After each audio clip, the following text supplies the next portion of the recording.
Les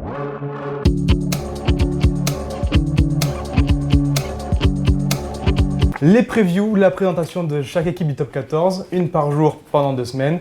Avec moi, Jérôme Prévost aujourd'hui. Bonjour Jérôme. Bonjour. Tu es un peu l'encyclopédie du Midog, ça fait plaisir d'être avec toi. Et depuis des années, tu suis l'UBB, c'est ton club. Alors on va parler du coup de cette équipe pour commencer et comment faire autrement, puisque l'UBB a terminé cette saison inachevée à la première place, meilleure équipe.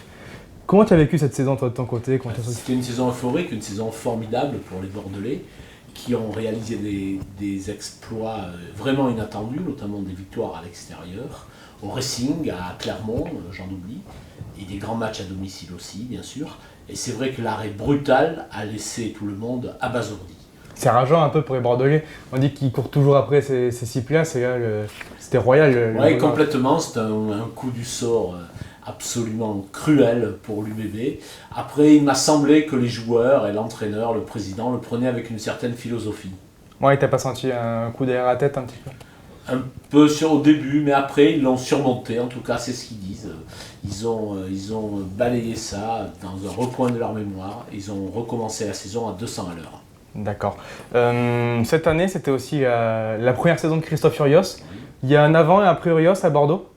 Mais en tout cas, ses résultats plaident pour lui. Oui, clairement, il a amené quelque chose de nouveau, sans doute dans le management du groupe, sans doute dans la préparation des matchs, parce qu'il y a eu certains de ses prédécesseurs qui avaient quand même aussi une certaine présence. Raphaël Ibanez, c'était quelqu'un de connu quand même, il ne faut pas l'oublier. Mais Christophe Furios, oui, il a montré partout où il est passé que c'est un entraîneur qui a quelque chose en plus. D'accord. C'est l'UBB avec Furios, je pense que c'est la première fois que l'UBB peut aller en phase finale, c'est vraiment lui le... Ah oui, ben, après, il ne faut pas oublier que Raphaël Ibanez les avait quand même qualifiés pour la Coupe d'Europe, pour la première fois de leur histoire, il ne faut pas l'oublier. Mais c'est vrai que Christophe Furios a donné un élan à cette équipe absolument indiscutable. Bon, s'il fallait retenir un homme de la saison, forcément c'est Furios, mais un autre qui nous vient forcément à l'esprit, c'est Semir Radradra. Oui, bien sûr. Alors, c'est l'éternel débat entre l'entraîneur et le joueur. Semir Radradra, c'était un talent supérieur. Il pouvait transpercer les défenses sur une accélération ou deux dans un match. Donc, son départ à Bristol, ce sera un peu un révélateur pour cette UBB. Ouais, c'était vraiment le Perse Muraille, celui qui mettait l'équipe d'avancer derrière. Absolument. Il était là pour faire basculer des matchs en la faveur des Bordelais, alors que l'adversaire se défendait bien. Tu le trouves au-dessus du lot ou il y avait d'autres joueurs qui pouvaient... Non, Radradra, je pense, c'était quand même au-dessus du lot en classe pure. Vous savez, il y a des fois où c'est le talent qui parle d'un joueur. Et là, c'était le cas avec Radradra. Après, il y a d'autres joueurs qui ont fait un bon match, une bonne saison, pardon. Ouais. Maxime Loukou, recrue de Biarritz, qu'on n'attendait pas forcément à ce niveau. Pour moi, Alexandre Rouma, qui est un joueur qui a fait vraiment des apparitions assez impressionnantes.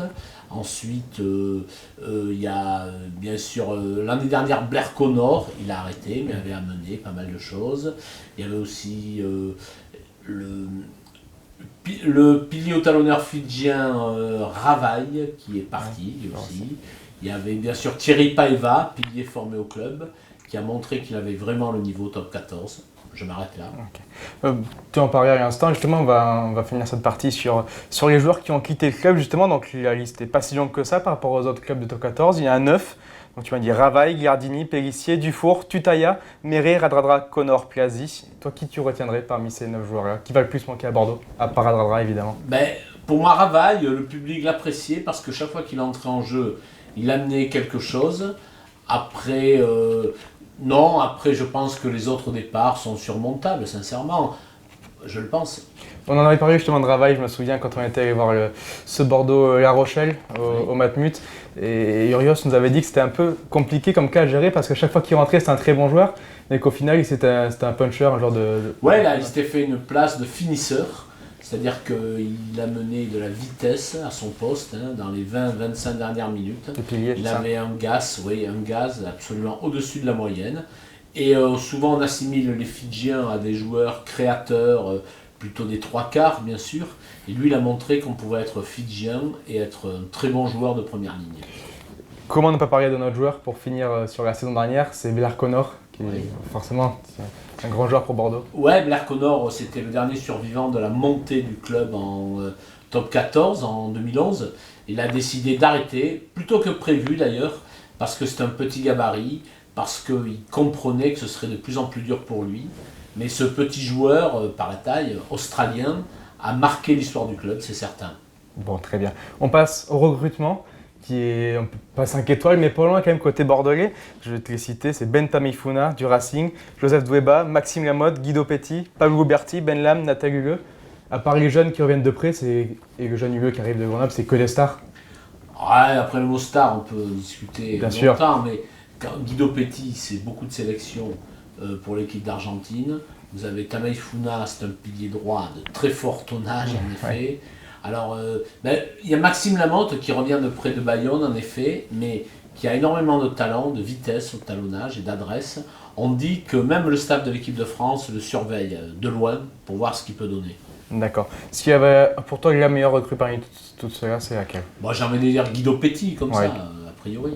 Oui, sur le papier, c'est déjà impressionnant, mais je crois que c'est plus de 50 sélections argentines à seulement Ouais, 25 ans. c'est un athlète, un physique très tonique, très très compact. Je pense qu'il va beaucoup amener, bien sûr, au Bordelais. Puis l'état d'esprit aussi. Ouais, l'état d'esprit, je ne suis pas vraiment dans le groupe pour en parler, donc j'aime pas trop parler de ça. Bien sûr, je m'en souviens, c'est lui qui sonne la. Je vais dire la revanche, mais comment dire, pas la révolution, je cherche mes mots. Contre France-Argentine, c'est lui qui marque la Coupe du Monde l'an passé, c'est lui qui marque l'essai, qui engage la remontada d'Argentine. Non, mais sûrement, jusqu'au bout, mais je fais d'abord confiance à ses qualités de joueur de rugby, physique, technique, tactique. Après, il arrive dans un nouveau club, il ne parle pas français, donc je ne sais pas s'il sera tout de suite un leader. On parle aussi de Ben Lam, l'ailier, un vrai finisseur. Qui, notamment cette saison 2017-2018 dans le Super Rugby où il met 16 essais en 18 matchs, il me semble. Ouais, alors il remplace Radradra même s'il ne joue pas au même poste. Mais Christophe Furios a dit qu'il avait besoin d'un ailier plus que d'un centre finalement. Donc tout le monde attend que ce soit un gars qui fasse exploser les défenses adverses sur des coups de génie. Parce que c'est ça qui peut faire la différence, bien sûr, dans les matchs qui sont à 50-50.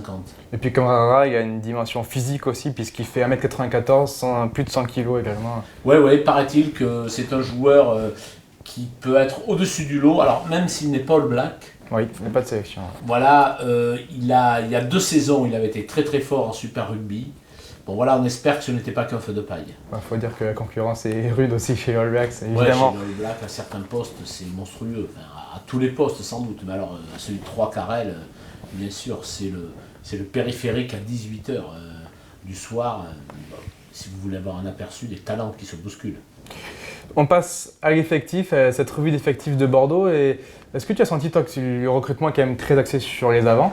Est-ce que tu as senti qu'il y avait un manque particulier ou... Oui, Christophe Furios l'avait expliqué dans sa conférence de presse de rentrée.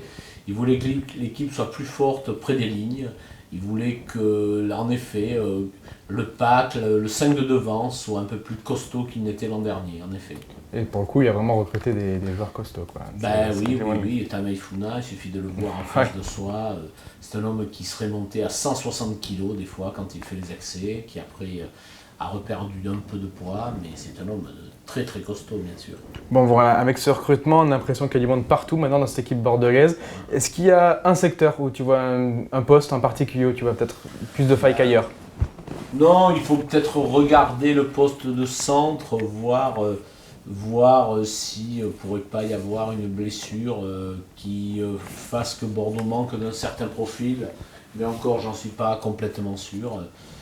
Ensuite, il faut bien regarder les 3 quarts. Qui peut jouer 3 quarts elle? Mais bon, vous avez Cordero, vous avez Cross qu'on n'a pas cité, qui a montré qu'il montait en puissance, même si c'est un joueur plutôt fin. Donc non, je pense pas qu'il y ait vraiment de trou dans cette équipe. Alors tu vas me dire ce que tu en penses. Moi, si j'ai noté un petit truc, c'est peut-être une petite faiblesse au niveau des piliers. Bon, si sur le papier, les 2 titulaires, Kobilas et Poirot, restent de très bon niveau pour le top 14. J'ai l'impression que la profondeur de banc n'est pas équivoque. Il y a Paiva, bien sûr. Atomique.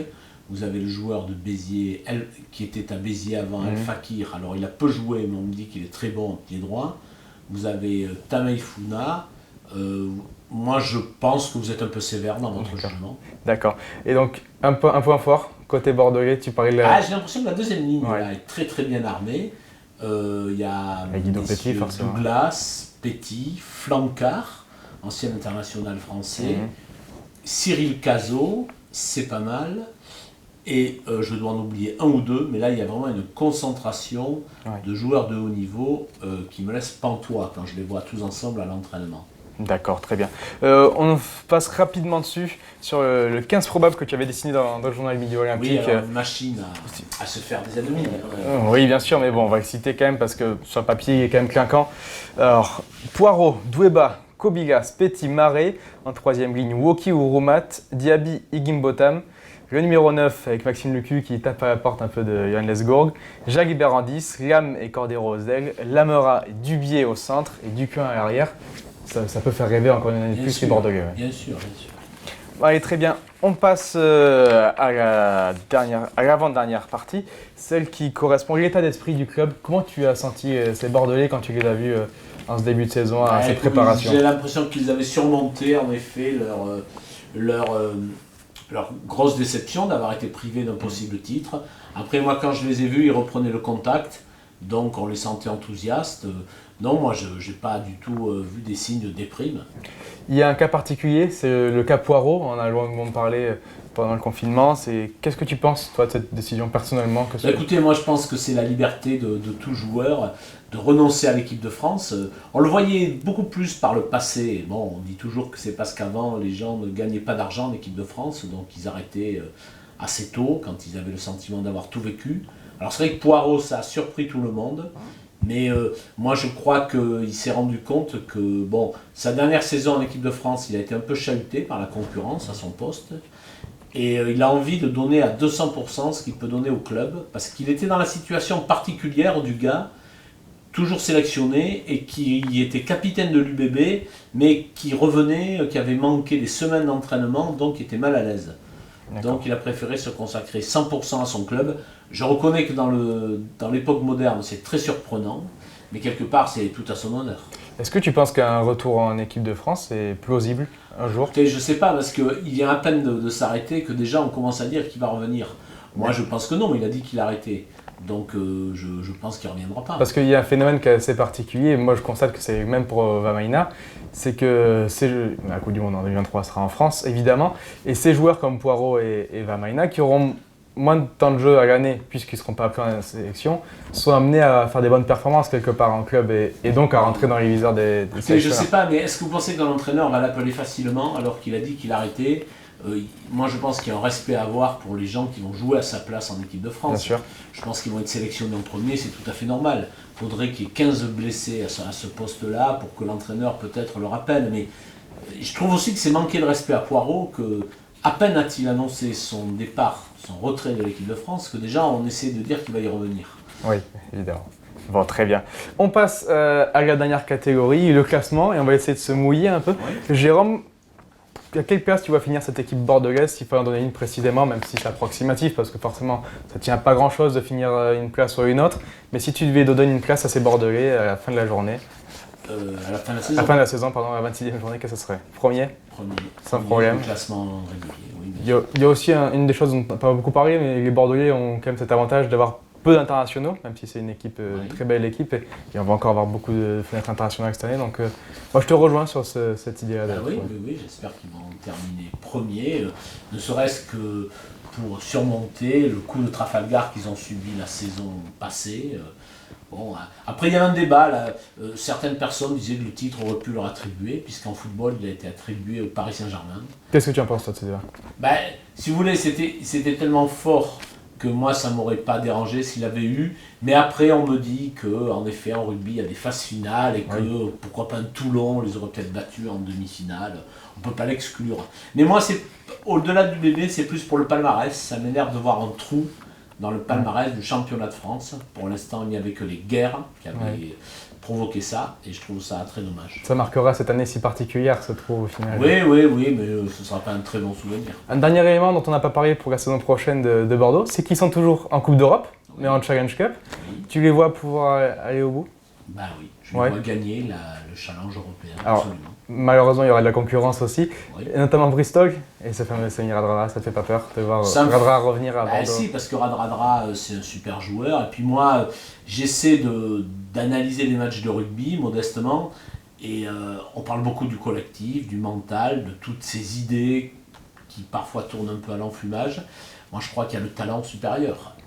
Et Radradra, il a un talent supérieur. D'accord. On rappelle qu'également Toulon et Castres sont dans cette Challenge Cup et qu'ils auront une carte à jouer. Alors, c'est tout pour aujourd'hui. C'est fini pour ce preview de Bordeaux. Demain, 2e épisode. Et on vous laisse deviner en commentaire quelle équipe ça concernera. Et ça concernera, l'indice, on vous le donne maintenant, l'Oiseau. Voilà, merci de nous avoir suivis. Et à demain pour une nouvelle émission. Au revoir.